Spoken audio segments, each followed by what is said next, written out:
मैं हूं आंचल आनंद। Inside story में आपका स्वागत है। इस वक्त की बड़ी खबर आ रही है, बीजेपी वसुंधरा राजे के बचाव में उतर आई है। वसुंधरा राजे अपना सीएम की कुर्सी नहीं खोने जा रही हैं। बाकायदा बीजेपी ने आकर उनका बचाव किया है। उन्हें उनके सीएम पद से नहीं हटाया जाएगा। साफ तौर पर बीजेपी ने इस बात को कहा है। उन्होंने ये भी कहा है कि उनके खिलाफ कोई पुख्ता सबूत नहीं मिले हैं और राजनीतिक फायदे के लिए ही ये आरोप लगाए गए हैं। पीएम शाह की मुलाकात के बाद ये फैसला हुआ है। हमारे साथ हमारे सहयोगी संजय शर्मा इस वक्त सीधे ग्राउंड जीरो से मिल रहे हैं।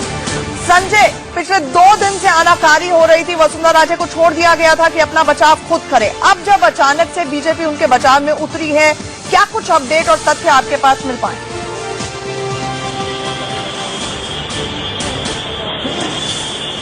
देखिए आंचल, ये आज जो फैसला भारतीय जनता पार्टी ने लिया है सुषमा स्वराज और वसुंधरा राजे के भी बचाव का, इसकी कहानी कल रात को लिखी जा चुकी थी। पटकथा रात को लिखी जा देखिए आंचल, ये आज जो फैसला भारतीय जनता पार्टी ने लिया है सुषमा स्वराज और वसुंधरा राजे के भी बचाव का, इसकी कहानी कल रात को लिखी जा चुकी थी। पटकथा रात को लिखी जा चुकी थी। कल देर शाम को अमित शाह भाजपा अध्यक्ष प्रधानमंत्री नरेंद्र मोदी से मिलने उनके निवास 7 RCR पर गए थे। दोनों के बीच में देर रात तक बातचीत हुई। बातचीत का मुद्दा यही था, ललित मोदी और वसुंधरा राजे, सुषमा स्वराज से उनके संबंधों पर थी चर्चा।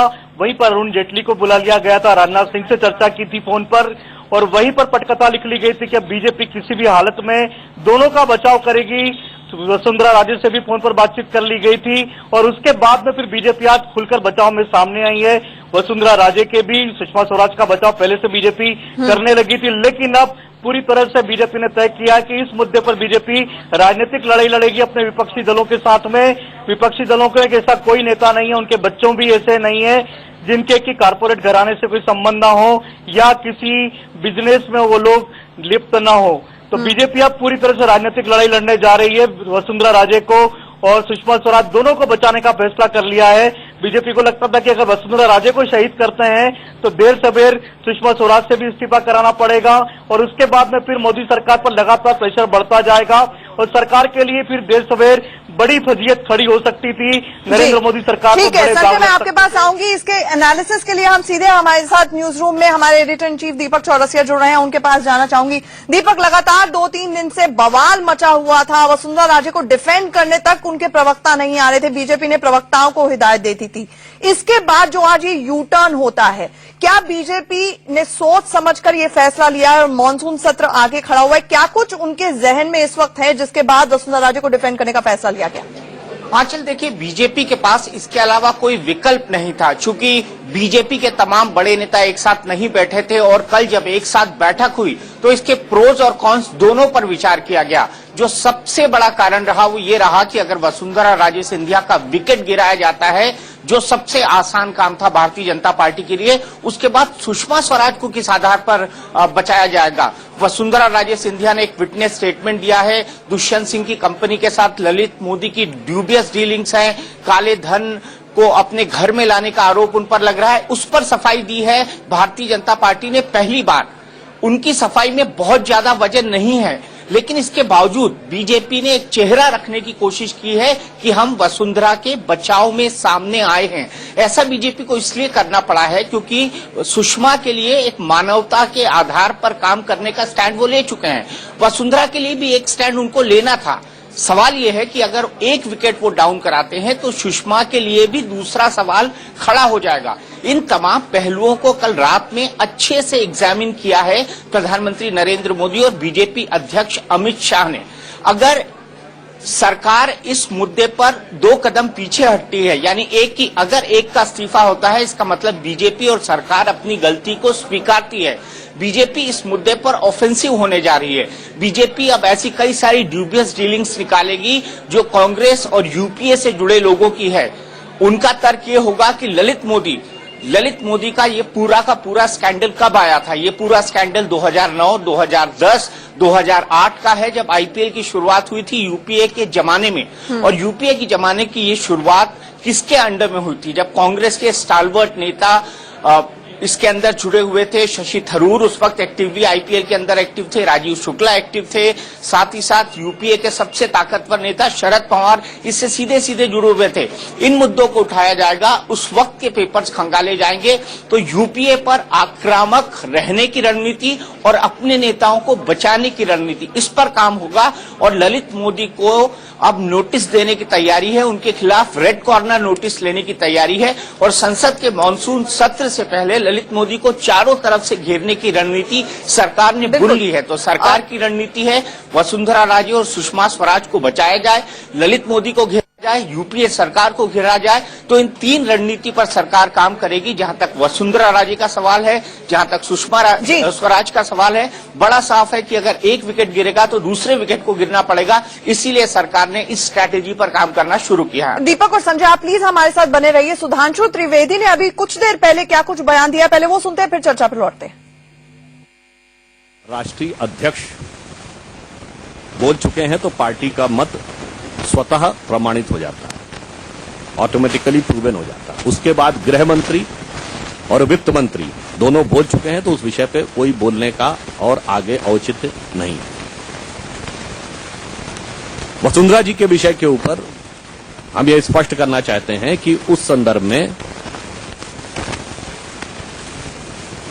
जो दस्तावेज आए हैं, वसुंधरा जी ने यह बात स्वीकार की है कि श्री ललित मोदी के साथ उन लोगों के नजदीकी पारिवारिक संबंध थे। इस विषय को उन्होंने कभी डिनाई नहीं किया। दस्तावेजों की प्रामाणिकता अभी तक सत्यापित नहीं है। The validity of those documents which were produced is not yet verified.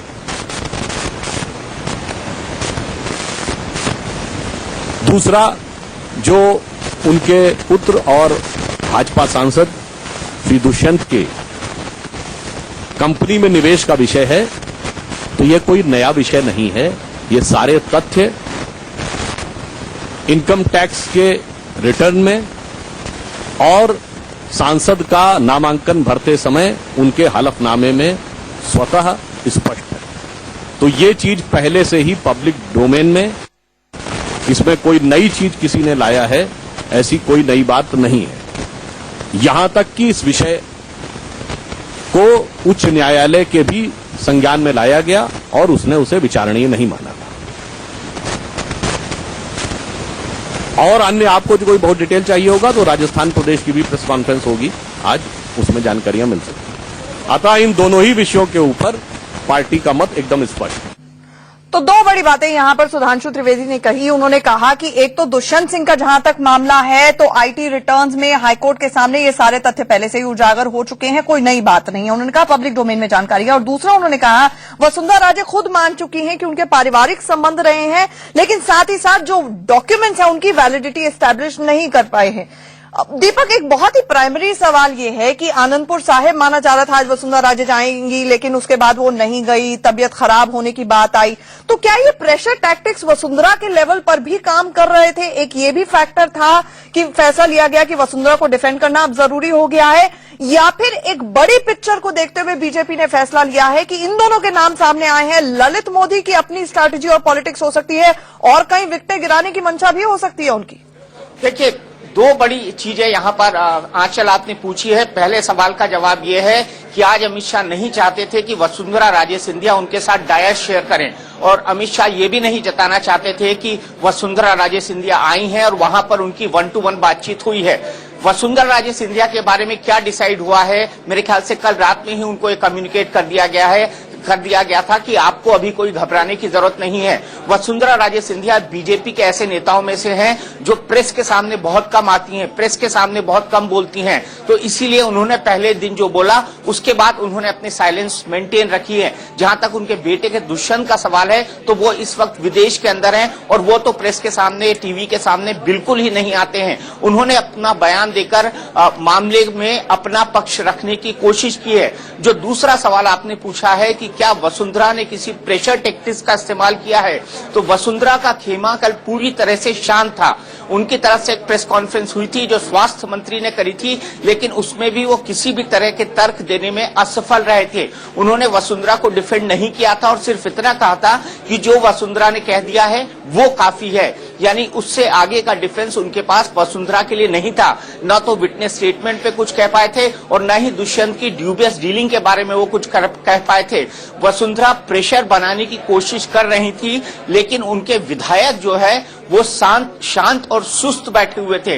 जितना एग्रेसिव सपोर्ट मिलता रहा था वसुंधरा को, वैसा एग्रेसिव सपोर्ट वसुंधरा को नहीं मिल पा रहा था राजस्थान में। ये भी एक हकीकत थी। जो तीसरा मुख्य बिंदु है वो ये है कि क्या प्रेशर के आगे दब गया बीजेपी हाईकमान? बिल्कुल नहीं दबा है। एक लार्जर पिक्चर को देखकर, एक नेशनल पर्सपेक्टिव को देखकर ये हुआ है, क्योंकि आपको भूलना नहीं चाहिए, हमको भी भूलना नहीं चाहिए, बिहार चुनाव सामने है। बिहार चुनाव में एक बड़ा मुद्दा बनेगा और अगर इन दो बड़े नेताओं के रेजिग्नेशन हो जाते हैं, सुषमा स्वराज एक बहुत बड़ा नाम है बीजेपी के लिए, वसुंधरा राजे सिंधिया एक बहुत बड़ा नाम है। अगर बीजेपी काउंटर अटैक नहीं करती है और इन दोनों विकेट को गिरा देती है तो काले धन का मुद्दा, भगोड़े आदमी को संरक्षण देने का मुद्दा, ये दो ऐसे बड़े मुद्दे हैं जो बीजेपी पर बुरी तरह चस्पा होंगे, जो उसके इमेज और परसेप्शन को बहुत बड़ा नुकसान पहुंचाएंगे। तो इस वक्त बीजेपी को एकजुट रहना बहुत जरूरी है और इसको काउंटर करना बहुत जरूरी है। इसीलिए इसी रणनीति पर इस वक्त आंचल काम हो रहा है। दीपक, आप हमारे साथ बने रहिए। संजय से एक कोई कमेंट। संजय, आपसे ये जानना चाहूंगी, जिस तरह से दीपक भी बता रहे हैं, offence is the best defence, यही कुल मिला के स्ट्रेटेजी है। अब आने वाले दिनों में हमने देखा वीरभद्र के खिलाफ केस हुआ, डिस्प्रोपोर्शनेट एसेट्स का रजिस्टर कर देती है सीबीआई, एफआईआर रजिस्टर कर देती है, वाघेला को एक लैंड अलॉटमेंट डील के अंदर फंसा देती है। तो बहुत से पत्ते अब दूसरी विपक्षी पार्टियों के गिरने शुरू होंगे और साथ ही साथ ये जो ऑल आउट वॉर की स्थिति अभी मानसून सेशन में नजर आने वाली है।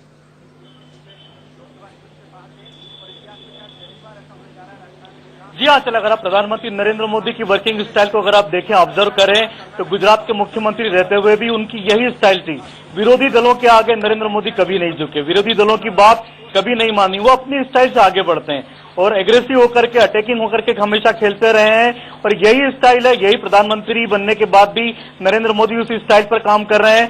विपक्षी दलों के आगे कतई नहीं झुकने वाले नरेंद्र मोदी, अपने ही अंदाज में आगे बढ़ेंगे। चाहे वसुंधरा का मामला हो, सुषमा को बचाने का मामला हो, मैं आप मान के चलिए आंचल के रेड कॉर्नर नोटिस इश्यू करने के बाद में ललित मोदी अगले 15 से 20 दिनों में भारत में लाए जा सकते हैं। ये अंदर ही अंदर सरकार के भीतरी सूत्रों में इस बात की जबरदस्त चर्चा चल रही है कि ललित मोदी को अगले 15 से 20 दिनों में भारत लाया जा सकता है। तो आप मान के चले कि प्रधानमंत्री नरेंद्र मोदी अपनी अंदाज में निपटेंगे और साथ ही साथ विपक्षी दलों को हमलावर होने का कतई मौका नहीं देंगे आंचल। और साथ ही साथ ललित मोदी और कितने पत्ते खोलते हैं, ये भी बड़ा सवाल है। आप दोनों का हमारे साथ इस चर्चा में शामिल होने के लिए, इस तमाम अपडेट के लिए बहुत बहुत शुक्रिया। यहां पर एक छोटे से ब्रेक के लिए रुकेंगे, लेकिन बड़ी खबर पर हमारी नजर बनी हुई है। एक छोटा सा